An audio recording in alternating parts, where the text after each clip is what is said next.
तो हेलो प्यारे बच्चों, कैसे हैं आप सभी। उम्मीद है आप लोग अपनी तैयारी को धाकड़ तरीके से कर रहे होंगे, लेकिन परेशानियां बहुत हैं, डिप्रेशन में है ना। बहुत सारे क्वेश्चन दिमाग में चलते रहते हैं क्योंकि आपके बोर्ड एग्जाम की डेट आ चुकी है और जिस दिन आपके बोर्ड एग्जाम की डेट आई उसी दिन तमाम तरह की परेशानियों ने आपको चारों तरफ से घेर लिया। कैसे? जैसे कि टाइम टेबल है ना। टाइम टेबल क्या करना है, बनाना है कि नहीं बनाना, बनाते हैं बार बार और उसको फॉलो नहीं कर पाते। दूसरी बात, स्कूल जाते हैं, पूरा पूरा दिन बैठे रहते हैं, 6-6 घंटे बर्बाद हो जाते हैं, पढ़ लिख के कुछ आते नहीं है वहाँ से। ठीक। तीसरी बात है ना, ये जितने भी जादू सोना है ना, बाबू सोना जादू टोना वाले लोग हैं, उनके लिए अलग से एडवाइस देंगे। उसके बाद फ्रेंड जो ना अपनी चारों तरफ किस तरह के मित्र बना रखे हैं, क्या वो आपके हित की बात करते हैं या फिर अनहित की बात करते हैं। उसके बाद बात करेंगे है ना, ठंड आ गई है और ठंड में आपको पता है 8 बजे शाम को सो जाते हैं, सुबह 8 बजे उठते हैं, 12 घंटे तो नींद ही मार रहे हैं है ना। उसके बाद रिवीजन कहाँ से होगा, अभी तो सिलेबस ही नहीं पूरा हुआ है। जब सिलेबस पूरा होगा तब तो रिवीजन की बात करेंगे। तो करना क्या है ना, उसके बाद क्या पढ़ें क्या ना पढ़ें, कब पढ़ें, सुबह पढ़ें कि शाम को कि रात को, है ना, पढ़ने का सही समय क्या है, इन सभी टॉपिक्स पे बात करेंगे मेरे बच्चों।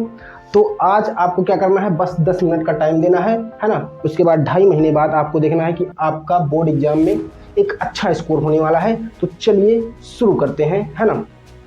तो सबसे पहला हमारा टॉपिक क्या है, टाइम टेबल है ना।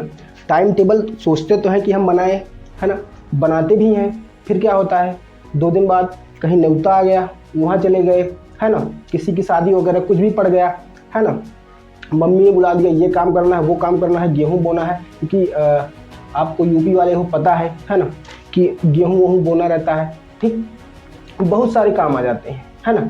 लेकिन टाइम टेबल क्या होता है हमारा, धारा का धारा रह जाता है, 2 दिन फॉलो होता है, उसके बाद क्या कर देते हैं, उसको अनफॉलो करना चालू कर देते हैं है ना। तो टाइम टेबल पे पहली बात मैं ये बात करूँगा कि सही टाइम टेबल क्या है ना, कि कितना घंटे क्या क्या पढ़ना है। तो उस पर यदि मैं बात करूं तो टाइम टेबल है ना, कोई फिक्स कभी भी किसी का टाइम टेबल नहीं हो सकता। अगर आप किसी और का टाइम टेबल फॉलो करना चाह रहे हैं कि उस लड़के ने ऐसा टाइम टेबल बनाया है और मैं भी ऐसा टाइम टेबल बना लेता हूं, तो मेरे भाई वो उसका टाइम टेबल है ना, क्योंकि उसकी लाइफ उसे पता है कि उसको कब काम होता है कब नहीं होता है। आपकी लाइफ आपकी है, आपको ये पता होगा कि आपको कब फ्री टाइम मिलता है कब नहीं टाइम मिलता है ना। तो कुछ लोग होते हैं जिनको घर वालों ने छूट दे रखी है हमेशा के लिए, जब तुमको कोई काम नहीं करना, खाली पढ़ना है ना, तो उनके लिए तो टाइम टेबल सक्सेसफुल होता है, क्योंकि उनको कोई काम है नहीं, तो पढ़ने के अलावा कोई काम नहीं, तो उनको जब मन करेगा पढ़ने बैठ जाएंगे। लेकिन आप ऐसा नहीं कर सकते, क्योंकि आप भाई एक मध्यम वर्गीय परिवार से यदि आते हैं तो निश्चित तौर पे आपको हज़ारों काम होते हैं ना एक ही दिन में। अगर लड़कियां हैं उनको खाना भी बनाना है, कपड़े भी धुलना है ना, बहुत सारी चीज़ें हैं। जब छुट्टी मिलती है उसमें पढ़ाई भी करना है। तो अगर मैं बात करूँ टाइम टेबल की है ना, तो आपको टाइम टेबल तो बनाना ही नहीं है मेरे भाई है ना, क्योंकि अगर टाइम टेबल बनाओगे तो निश्चित तौर पर आप उसे फॉलो नहीं कर पाओगे। 2 दिन बाद टाइम टेबल क्या होगा, आप 2 दिन फॉलो तो करोगे, तीसरे दिन पता लगा कोई काम आ गया है ना, बुआ की बेटी की शादी है तो फिर चाचा की मामा की शादी है, किसी की भी शादी हो सकती है, हो सकता है आपके घर में ही फंक्शन पड़ जाए। और ऐसी ऐसी शादियाँ पड़ जाती हैं कि जाना कंपलसरी हो जाता है, बिना जाए काम नहीं हो सकता, क्योंकि अगर नहीं जाओगे तो कल को अगला भी बोलेगा कि हम भी नहीं आ सकते है ना। तो जाना कंपलसरी है, सीधी सी बात है। क्या होगा कि टाइम टेबल फॉलो नहीं हो पाएगा, तो आप 1 घंटे 2 घंटे टाइम टेबल बनाने में टाइम वेस्ट करोगे है ना। तो टाइम टेबल बनाने में टाइम वेस्ट नहीं करना है। जो टाइम मिलता है, जब टाइम मिलता है पढ़ने बैठ जाना है, और जब पढ़ने का मन हो है ना, पढ़ने बैठ जाना है, अगर आपको टाइम मिल रहा है तब। ठीक, अब बात है सुबह है ना कि शाम है ना, तो जब भी आपको सफिशिएंट टाइम मिल रहा है ना, आप अपना काम जब कर ले रहे हैं उसके बाद आप पढ़ने बैठ जाए है ना। उसके बाद स्कूल की बात करें है ना, बहुत सारे लोगों के मन में ये डाउट रहता है कि स्कूल जाएं कि ना जाएं, जाना बंद कर दें अभी से या फिर ना जाएं है ना। तो काफ़ी सारी बातें हैं, इस पर मैं बात कर रहा हूँ। तो मेरे भाई ये डिपेंड करता है कि आपका स्कूल कैसा है, आपके स्कूल के टीचर्स कैसे हैं। क्या आप जाते हैं है ना, आप 9 बजे गए, आपका 3:30-4 बजे आ रहे हैं, तो क्या सारी क्लासेस चल रही हैं प्रॉपर तरीके से? यदि चल रही हैं तब तो ठीक है ना। लेकिन यदि आप गए है ना, 2 क्लास चली, अगली 2 क्लास खाली है, और टीचर भी आ रहे हैं सही से पढ़ा नहीं रहे हैं, आपके साथ मस्ती मजाक कर रहे हैं और आप भी उसी मस्ती मजाक में व्यस्त हैं, तो मेरे भाई इससे क्या हो रहा है, आपका बहुत बड़ा लॉस हो रहा है, क्योंकि 2.5 महीने बचे हैं और यही 2.5 महीने यदि आपने पढ़ लिया अच्छे से तो आप निखर जाएंगे, और यदि आपने मस्ती में गुजार दिया तो आप एकदम से बिखर जाएंगे। तो करना क्या है आपको, यदि आपके स्कूल वाले अच्छे से आपको पढ़ा रहे हैं, है ना, सिलेबस वगैरह कंप्लीट करवा रहे हैं, तब तो आप स्कूल जाइए, वरना स्कूल जाना भी बंद कर दीजिए, है ना। स्कूल वाले बहुत बार बोलेंगे कि पढ़ो या ना पढ़ो, स्कूल आते रहोगे तो परसेंटेज अच्छा बन जाएगा। ऐसा कुछ नहीं होता, पढ़ने से ही परसेंटेज बनता है ना। और बात करें लव एंगल की, है ना, काफ़ी सारे लोग, काफ़ी सारे क्या, लगभग हर स्कूल में हर बच्चे की एक ना एक लव लाइफ होती ही है, ठीक। तो मैं ये तो नहीं कहूँगा कि आप बंद कर दें, है ना, क्योंकि मुझे पता है तुम लोग इस टाइप के आदमी हो, कुछ भी हो जाए बंद करना, बात करना तो बंद नहीं करोगे, है ना। तो मैं बस आपको इसमें इतनी सी ही एडवाइस देना चाहूँगा कि आप जिससे भी बात करते हैं, हो सकता है लगभग 95% है ना, लड़के लड़कियों का जो लव अफेयर होता है, जो अफेयर होता है, वो उन्हीं के क्लास के लड़के या फिर लड़की से होता है। मैं लड़के लड़के दोनों की बात कर रहा हूँ, है ना, तो उन्हीं की क्लास से होता है। तो भाई आप अपना भी टाइम वेस्ट कर रहे हो, अगले का भी टाइम वेस्ट कर रहे हो, है ना। तो उसको समझाइए, है ना, वो भी समझ जाएगा, और आप समझदार हो तो समझ ही रहे हो। क्या करना है, इन 2.5-3 महीनों के लिए आपको क्या करना है, जो घंटे 3-3 घंटे 4-4 घंटे आप फ़ोन पे बात करते रहते हैं, इसे बंद कर देना है मेरे भाई। अगर आप सीरियस हो लाइफ में कुछ करने के लिए, अच्छा परसेंटेज बोर्ड में लाना है, तो बिल्कुल क्या करना है, आपको थोड़ा बात करना बंद कर देना है। मैं ये नहीं कहता कि अब छोड़िए दो, क्योंकि छोड़ने वाले तुम लोग हो नहीं, हमको पता है। उसके बाद बात करेंगे फ्रेंड जोन, है ना, दोस्त आपने कैसे बनाए हैं, ये बहुत ज़्यादा मैटर करता है। क्या आपके जो चारों तरफ के दोस्त हैं, है ना, वो सिर्फ मस्ती मजाक वाले हैं, या फिर अगर भाई कोई बोले कि चलो हमारे यहाँ शादी है, आपको आना है कंपलसरी करके, ठीक, लेकिन अब आपके ऊपर डिपेंड करता है कि आपको शादी में जाना ज़्यादा प्रायोरिटी देना है उसको, या फिर अपने पढ़ाई को ज़्यादा प्रायोरिटी देना है ना। तो आपको क्या करना है, डिस्ट्रैक्शंस, है ना, जितने भी निमंत्रण वगैरह पड़ रहे हैं, बुलावा आ गया उनके यहाँ से, उनके यहाँ से, है ना, दोस्त के यहाँ से, तो उन सब चीज़ों से दूर रहना है।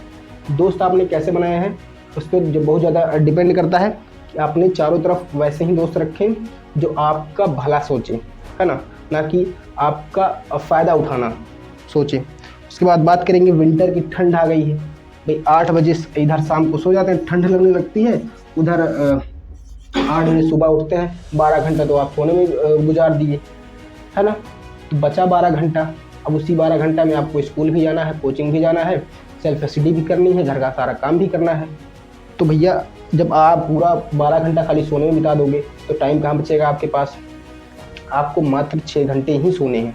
6 घंटे का मतलब आप क्या कर सकते हैं, आप 11 बजे तक बिल्कुल पढ़ सकते हैं, है ना। 11 से आप 11 बजे तक आप पढ़ सकते हैं, 7 बजे से भी अगर पढ़ना चालू करते हैं, या फिर 8 बजे से, तो 8 3 11 3 घंटे इधर हो गए। उसके बाद यदि आप 4 बजे उठ जा रहे हैं तो 4 से 7 बजे तक पढ़ रहे हैं, तब भी यहाँ पे 6 घंटे आपको मिल रहा है पढ़ने के लिए, सेल्फ स्टडी करने के लिए, इतना काफ़ी है। आप 10th में हो या फिर 12th में हो, तो सेल्फ स्टडी बहुत ज़्यादा मैटर करती है। आप कितना भी कोचिंग जाओ, कितना भी स्कूल जाओ, यदि आप सेल्फ स्टडी नहीं कर रहे हैं तो आप निश्चित तौर पर बोर्ड में अच्छा स्कोर नहीं कर पाएंगे, है ना। बात करें रिवीजन, है ना, रिवीजन कहाँ से करोगे, अभी तक आपका सिलेबस नहीं पूरा है ना। आप 10th में हो या फिर 12th में हो, अगर 10th में है तो निश्चित तौर पर अभी तक आपका सिलेबस पूरा हो जाना चाहिए था। 12th की बात अलग है, क्योंकि उसका सिलेबस थोड़ा बड़ा होता है। तो दिसंबर बीतते बीतते यदि आपका 12th का सिलेबस क्या होता है, एंड हो जाता है ना, दिसंबर एंड तक आपका सिलेबस एंड हो जाता है। उसके बाद आप निश्चित तौर पर रिवाइज करना चालू कर दीजिए। रिवाइज आप अभी से करना चालू कर दीजिए, जितना भी आपने पढ़ रखा है पीछे, क्योंकि अगर रिवीजन नहीं करोगे तो पढ़ने का कोई मतलब नहीं है, आप भूलते चले जाओगे, है ना। क्या होगा भाई, revision is the must compulsory, ठीक। बात करें कब पढ़े, है ना, तो कब पढ़े पर तो हमने बात कर ली, है ना, क्या पढ़े, ठीक। उसके लिए आपको क्या करना है, आपको लेना है विद्या, ठीक, प्लस क्या लेना है, अनसॉल्व,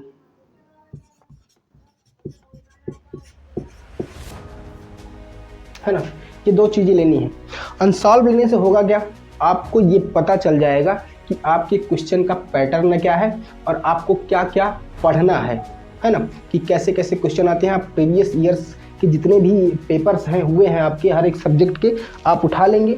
इससे आपको पता चल जाएगा, जब अनसॉल्व ले लेंगे तो आपको पता चल जाएगा किस तरह से क्वेश्चन आया है। और बोर्ड एग्जाम में क्या होता है, क्वेश्चन रिपीटेड होते हैं। और ये चीज़ आपको कैसे पता चलेगा, जब आप विद्या उठाएंगे, है ना, यहाँ से आपको प्रश्न मिल जाएगा इंपॉर्टेंट, ठीक, इंपॉर्टेंट क्वेश्चन मिल जाएगा और विद्या में उसका क्या हो जाएगा, आंसर मिल जाएगा, है ना। तो ये चीज़ें आपको अच्छे से क्या करना है, फॉलो करना है। और सबसे बड़ी बात, आपको फ़ोन, है ना, फ़ोन जो रियल लाइफ में आप लोग जी रहे हो ना, रियल लाइफ से बाहर निकलो और रियल लाइफ में आ जाओ। पूरा दिन बस घिसते घिसते घिसते घिसते अंगूठे घिस जा रहे हैं आपके, है ना। तो रील से बाहर आइए, थोड़ा अपने ज़िंदगी के लिए मात्र 2.5 महीने निकालिए, है ना, क्योंकि ये जो बोर्ड एग्ज़ाम की मार्कशीट है ना, इसके जो अंक है ये पूरी ज़िंदगी के लिए आपके दिमाग में छप जाने वाला है। तो इसके लिए मेरे भाई अपनी ज़िंदगी के लिए मात्र 2.5 महीने निकालें, ठीक है। तो उम्मीद है वीडियो आपको पसंद आई होगी। वीडियो पसंद आई है तो वीडियो को लाइक करना और चैनल को सब्सक्राइब कर लेना। मिलते हैं नेक्स्ट वीडियो में। जय हिंद।